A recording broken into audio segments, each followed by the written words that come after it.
Hello and welcome to Indus News from Islamabad. I'm Jawad Tehami and these are the headlines.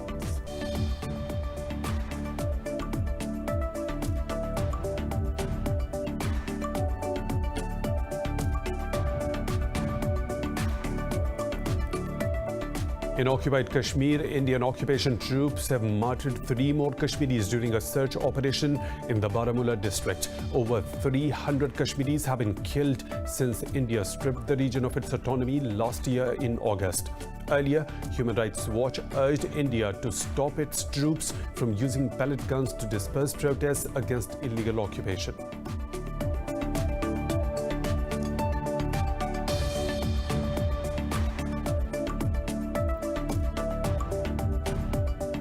The United Nations has called for a humanitarian ceasefire in Afghanistan ahead of intra-Afghan negotiations in Doha. In a briefing to the UN Security Council, Secretary General's Special Representative for Afghanistan, Deborah Lyons, said the humanitarian ceasefire would be a win-win situation for warring sides and the Afghan people. Greece has pulled out of NATO-backed talks on an unconditional meeting with Turkey to reduce tensions in the eastern Mediterranean. Responding, Turkey's Foreign Minister Mevlut Çavuşoğlu said the decision shows Greece is not interested in favor of negotiations. British Prime Minister Boris Johnson says the UK is ready for every possible outcome from Brexit negotiations with the EU. Speaking to media in London, Johnson said the EU should give Britain a Canada-style solution it is seeking. Earlier, the EU urged London to clarify its position, saying it's not possible to leave the bloc and at the same time keep all the benefits. Those are the headlines and detailed stories right after a short break. Stay tuned.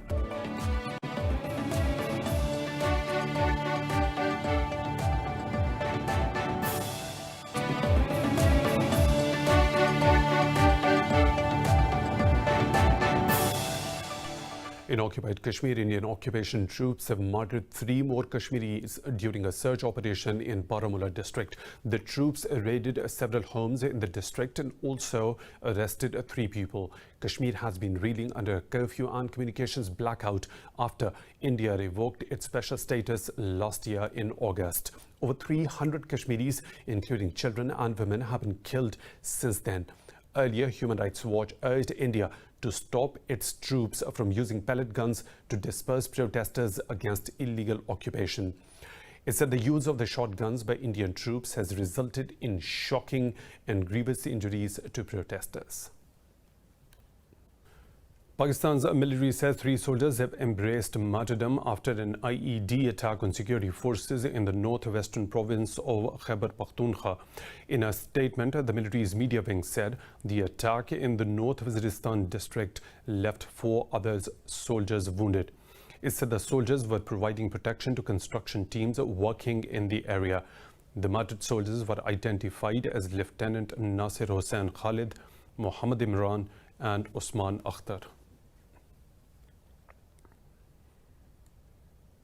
The United Nations has called for a humanitarian ceasefire in Afghanistan ahead of intra-Afghan negotiations in Doha. In a briefing to the UN Security Council, Secretary General's Special Representative for Afghanistan, Deborah Lyons, said the truce is crucial to ensure that humanitarian efforts are delivered and will be a win for all the parties, including Afghan people. Lyons said the peace talks will be a long and challenging process. She said attacks by spoilers targeting civilians involved in the peace process have hit near record numbers in the last few weeks. Earlier, Pakistan and Afghan politician Bulletin also warned of spoilers in the peace process to destabilize the country. Bahrain says it will allow all the flights to and from the United Arab Emirates to cross through its airspace. The move will enable air services between Israel and the UAE to fly over the kingdom. Bahrain's Civil Aviation Authority said the decision was made at the request of Abu Dhabi. The decision will cut the flying time between the Middle East states by several hours. Earlier this week, Israel's El Al made a first official flight from Tel Aviv to Abu Dhabi through Saudi airspace. Palestine's President Mahmoud Abbas says no one is authorized to speak on Palestinians' behalf. During a video conference, Abbas said the Arab countries did not abide by their financial commitments towards Palestine. Abbas said the Palestinian Authority rejects the US to be the only mediator in any negotiations with Israel. He also called for an international peace conference under the supervision of the United Nations. On the 13th of August, the UAE and Israel announced a US-brokered agreement to normalize their relations. The Palestinian Authority and resistance factions have denounced the deal, calling it a betrayal of the Palestinians' trust. Greece has pulled out of NATO-backed talks on an unconditional meeting with Turkey to reduce tensions in the eastern Mediterranean. The decision was made by Prime Minister Kyriakos Mitsotakis, who demanded Turkey to reduce threats. Responding, Turkey's Foreign Minister Mevlut Çavuşoğlu said the decision shows Greece is not interested in favor of negotiations. The two NATO allies are at odds over the rights to explore hydrocarbons in the eastern Mediterranean waters. Serbia's President Alexander Vučić has rejected a US proposal of mutual recognition with Kosovo. Talking to reporters in Washington after talks with a delegation from Kosovo, Vučić said discussions are still underway, but he has clearly told interlocutors he will not recognize Kosovo's independence. The president said the first round of discussions was not easy and simple, but he was satisfied with the readiness of the Serbian delegation. Meanwhile, White House National Security Advisor Robert O'Brien says Kosovo and Serbia are already making progress.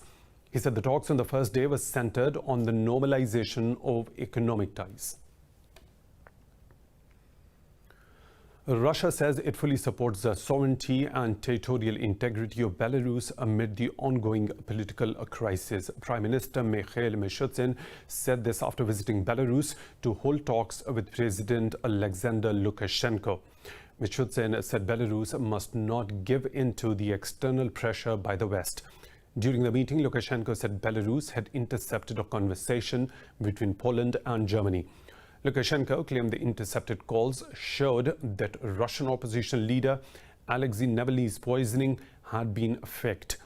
Belarus has been rocked by weeks of protests against the alleged rigging in the last month's presidential vote. British Prime Minister Boris Johnson says the UK is ready for every possible outcome from the Brexit negotiations with the EU. Speaking to media in London, he said the EU should give Britain the Canada-style solution it is seeking. Earlier, the EU urged London to clarify its position, saying it's not possible to leave the bloc and at the same time keep all the benefits. In an interview, European Council President Charles Michel said it is not certain that Britain and the bloc will be able to seal a deal on their new relationship. The EU has grown increasingly wary that an agreement may not come together in time for the bloc to be able to ratify it by the year end. France has called on the US to withdraw sanctions on International Criminal Court prosecutor Fatou Bensouda. In a statement, Foreign Minister Jean-Yves Le Drian said the measures announced are a grave attack against the court. He said the decision has put multilateralism and the independence of judiciary into question. The French Foreign Minister pledged Paris's unwavering support for the court and its staff. On Wednesday, the US imposed sanctions on Bensouda over her investigation into whether American forces committed war crimes in Afghanistan. The US also blacklisted head of ICC's jurisdiction, complementarity and cooperation division Fakiso Mochachoko. Now moving on, 7 US police officers have been suspended in New York State over the custodial death of an African American.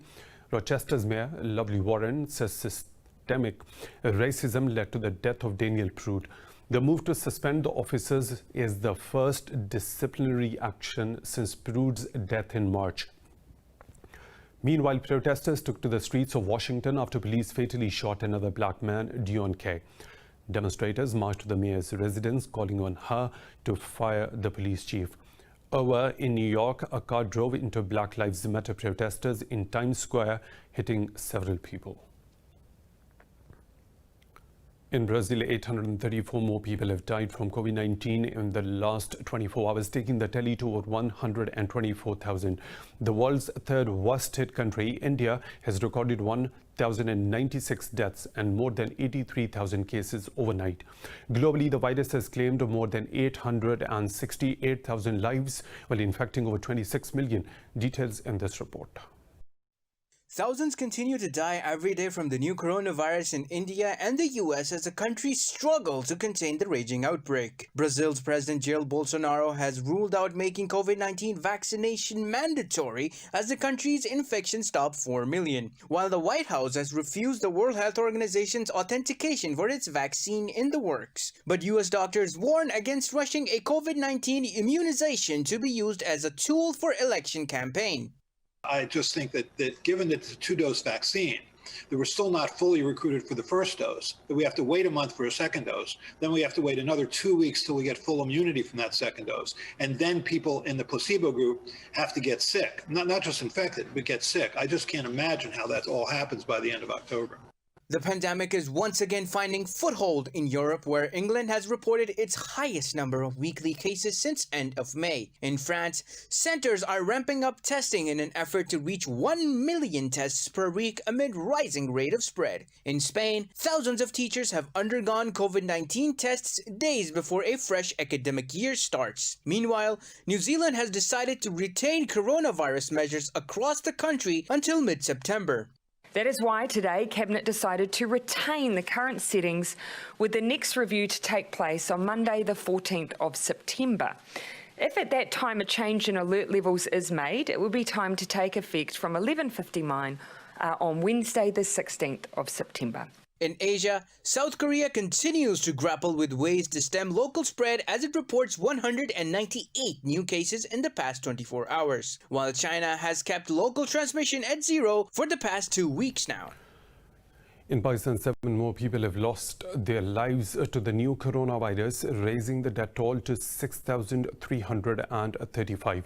The Health Ministry said 498 new cases of the disease were detected as the rate of infection spread continues to decline.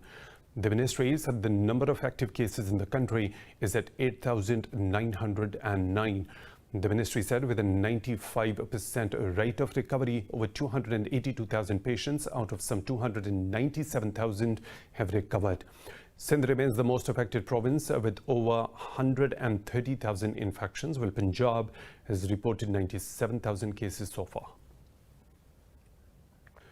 Iran has strongly condemned French magazine Charlie Hebdo's republication of a caricature offensive to Prophet Muhammad, peace be upon him. Iran's foreign ministry spokesman Saeed Khatibzadeh says any disrespect and insult to prophets is totally unacceptable.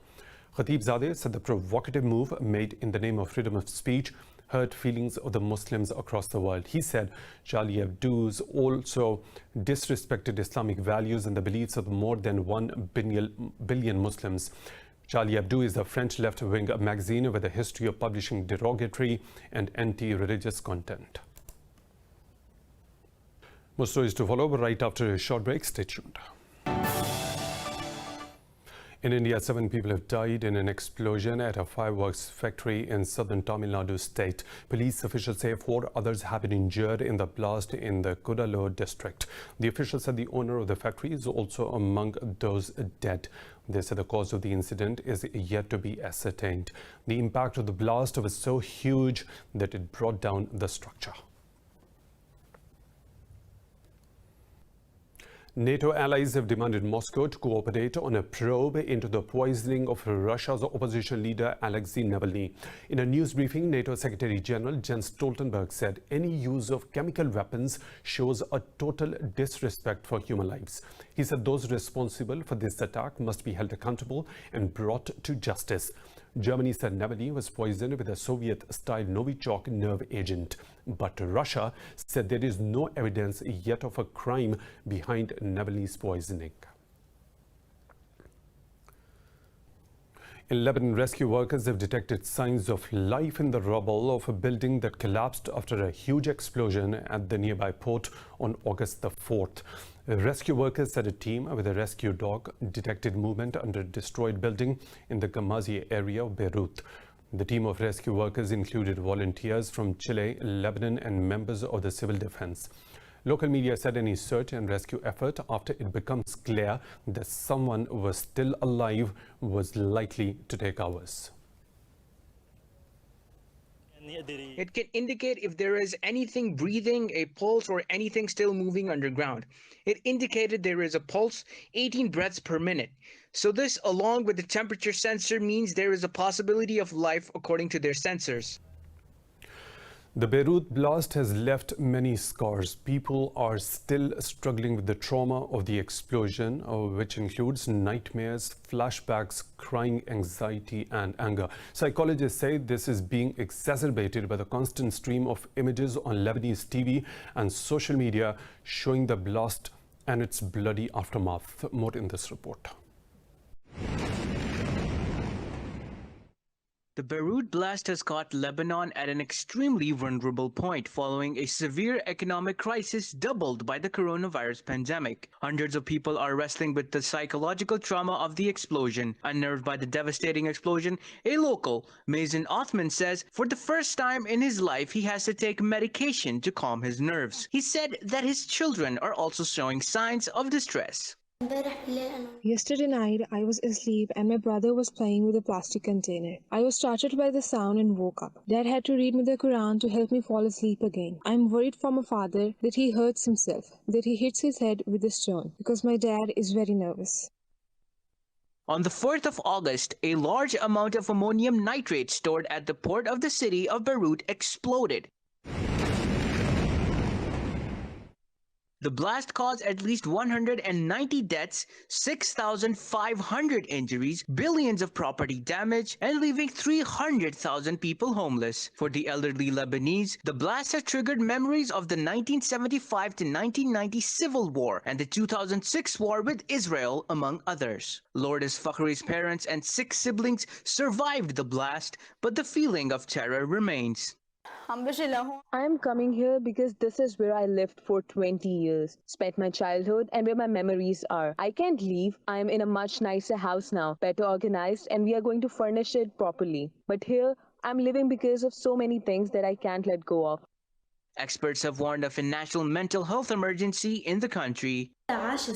Everyone experienced the shock in a different way. Some people want to talk about it, others not. The majority of those who talk to us say that they are unable to sleep at night, that they are afraid to switch off lights at night, that they are afraid to go out alone because they are scared of another explosion. UNICEF estimates that half of the children who survived the blast have shown signs of distress and trauma. The world's first hydrofoiling electric-powered speedboat has made its debut in central Switzerland, Lake Lucerne. The Candela 7 boat prevents seasickness as it adjusts the foil positions 100 times per second to prevent rolling. What about this flying boat in this report?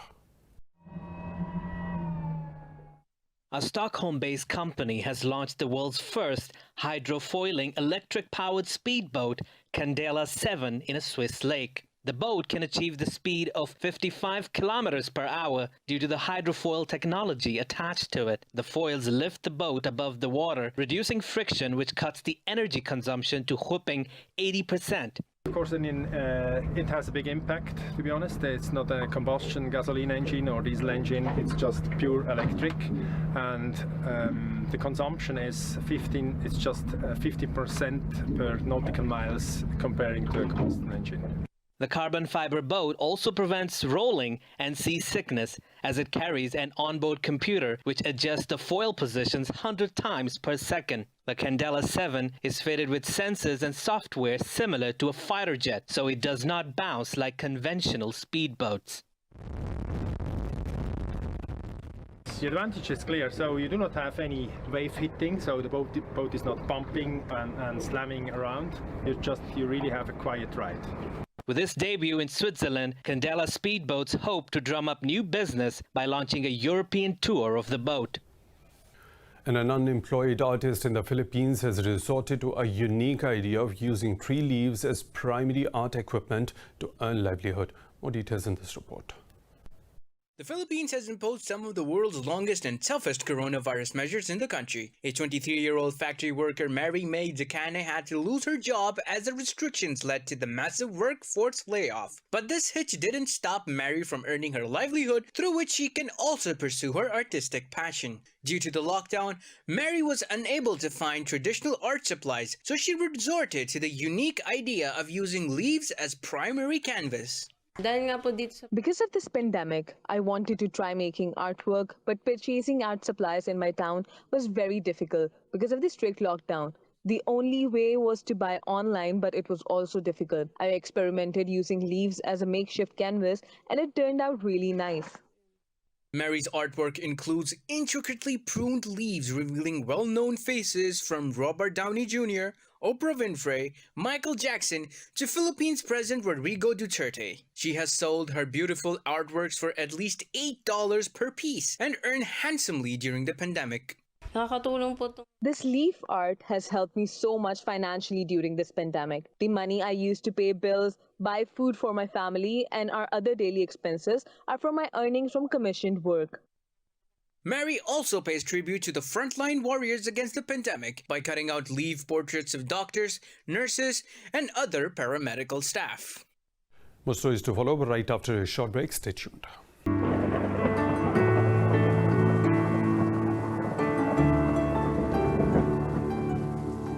Another weather situation from around the globe.